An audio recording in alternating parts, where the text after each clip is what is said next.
चलो अल्लाह का नाम लो। अब यहाँ पर ये रिकॉर्डिंग चलती रहेगी और हम पढ़ेंगे, ठीक है। ओके। नहीं, हमने यहाँ पर यू वर्ड को करना है। ओके। सो ये जीआईटी का मॉड्यूल है, ठीक है। पढ़ो, क्वेश्चन रीड करो loudly. A 37-year-old hospitalized man is evaluated for acute onset of intense periumbilical abdominal pain associated with nausea and vomiting. He has an urge to defecate and has had 2 bowel movements since the pain began. The patient has a history of alcohol and IV heroin use. He was admitted 4 days ago for fever, chills, shortness of breath, and was diagnosed with acute bacterial endocarditis. Blood cultures grew Staph aureus and echo showed vegetations on the mitral valve. He is currently being treated with IV vancomycin. On examination, the patient appears in significant distress and is restless. Temperature is 99.5 and BP is 150/90. Pulse 110. Regular respirations are 18 per minute. Pupils are equal round and 3 millimeter in size. The lungs are clear to auscultation. A 3/6 polysystolic murmur is present over the apex. There is no S3. On abdominal palpation, minimal diffuse tenderness is present. There is no rigidity or rebound. Bowel sounds are decreased. No tremor. Which of the following is most likely cause of the patient's abdominal pain?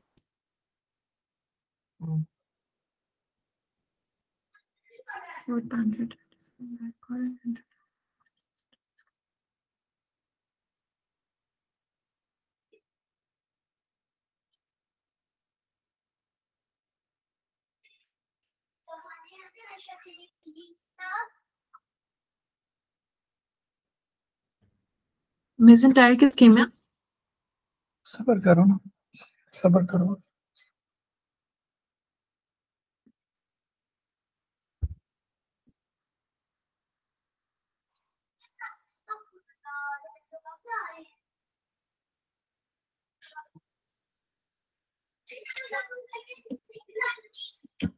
क्यों कर रही हो messenger की simia? Okay, मैंने rule out किया। कॉलिसिस्टाइटिस है ना, तो उसकी राइट अपर क्वाड्रेंट में होने थे, ये पेरियम्बेलिकल है, ठीक है।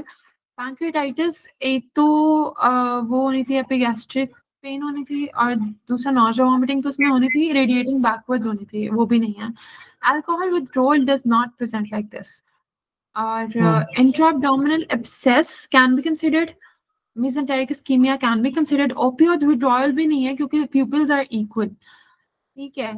Papillary muscle rupture, I don't know why on earth did he give this option, ठीक है।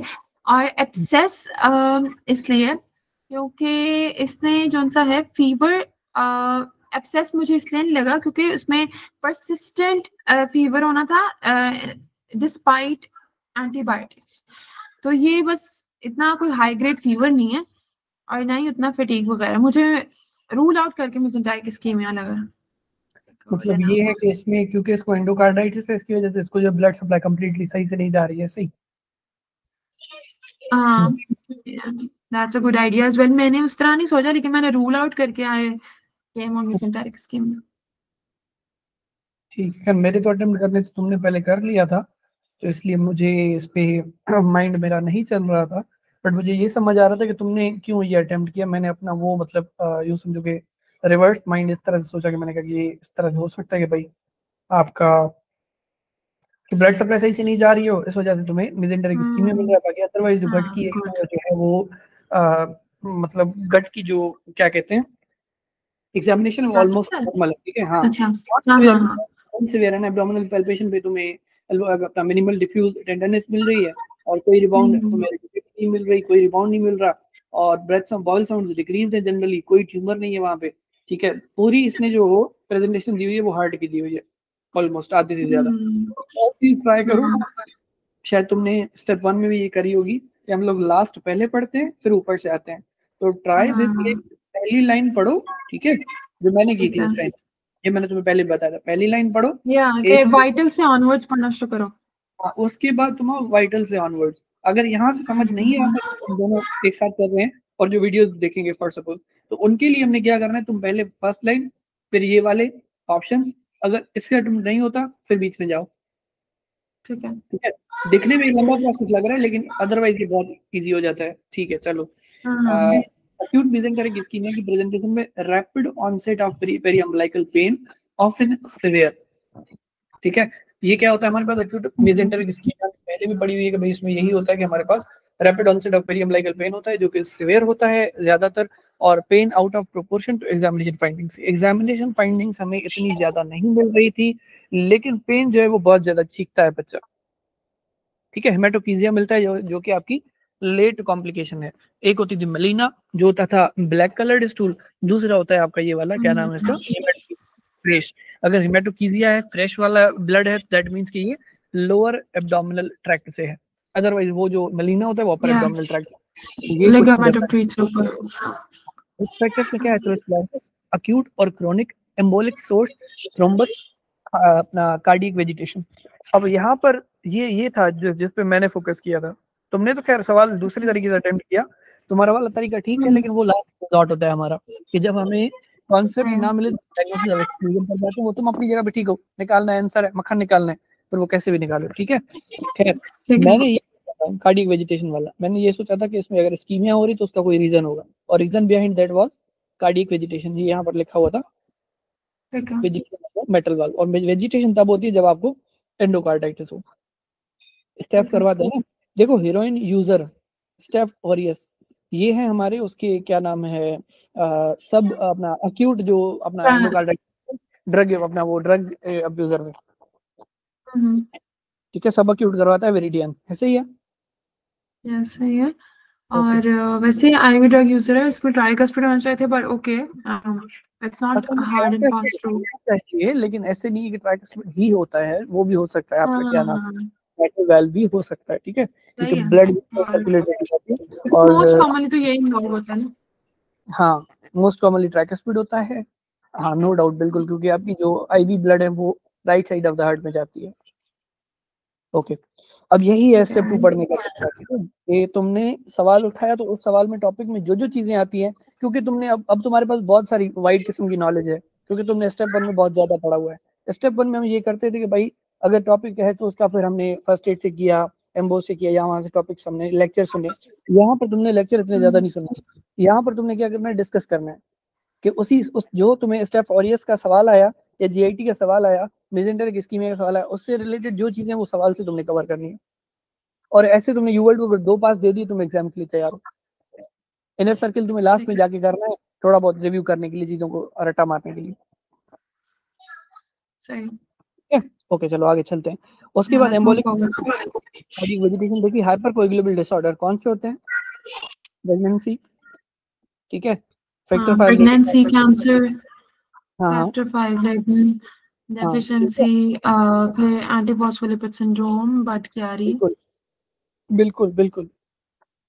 बर्ड कैरी का मुझे कंफर्म नहीं है, हाइपर कोएगुलेबिलिटी की वजह से बर्ड कैरी होता है, लेकिन एंटीफॉस्फोलिपिड सिंड्रोम नो डाउट। ठीक है, ओके।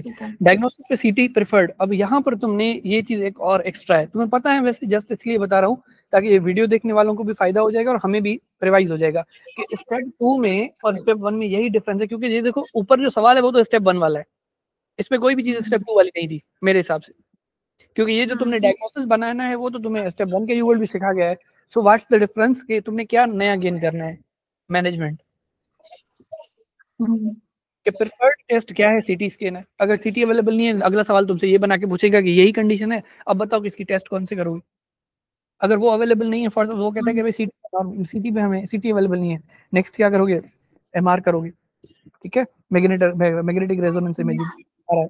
ठीक है, मैग्नेटिक रेजोनेंस एमआर एंजियोग्राफी करते हैं। Mesenteric angiography if diagnosis is unclear, अगर दोनों आपको नहीं बनते, डायग्नोसिस नहीं बनती, देन आपने करनी है मेसेंटेरिक एंजियोग्राफी। क्यों गया, तो अगली बार जब भी तुमसे कोई पूछेगा अक्यूट मेसेंटेरिक इस्कीमिया का केस आया हुआ है, उसकी डायग्नोस्टिक टेस्ट क्या है, तो सीटी स्कैन। ठीक है, test of choice, test of preference. वो अवेलेबल नहीं है, एमआर एंजियोग्राफी।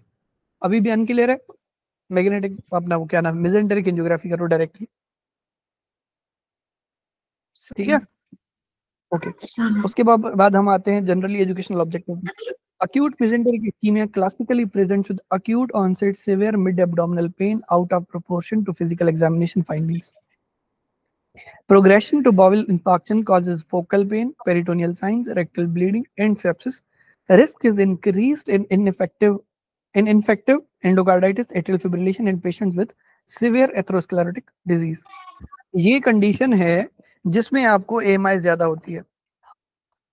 इधर वो इन्फेक्टिव एंडोकार्डाइटिस हो जो इस वक्त हमारा केस था, इधर वो एट्रियल फिब्रिलेशन हो, इधर वो एथेरोस्क्लेरोटिक डिजीज। ठीक है।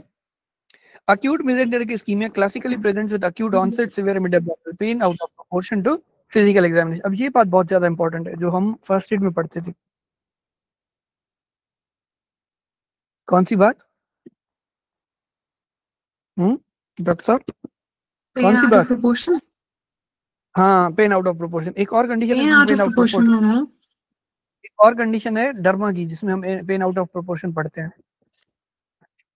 कंप्रेशन, अक्यूट कंप्रेशन सिंड्रोम पढ़ा है कभी?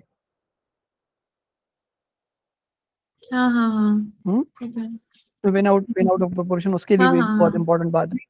अब ये पढ़ो तुम, acute mesenteric ischemia critical blockage of intestinal blood flow often embolic occlusion of ऐसे में स्मॉल बाउल की नेक्रोसिस हो जाती है।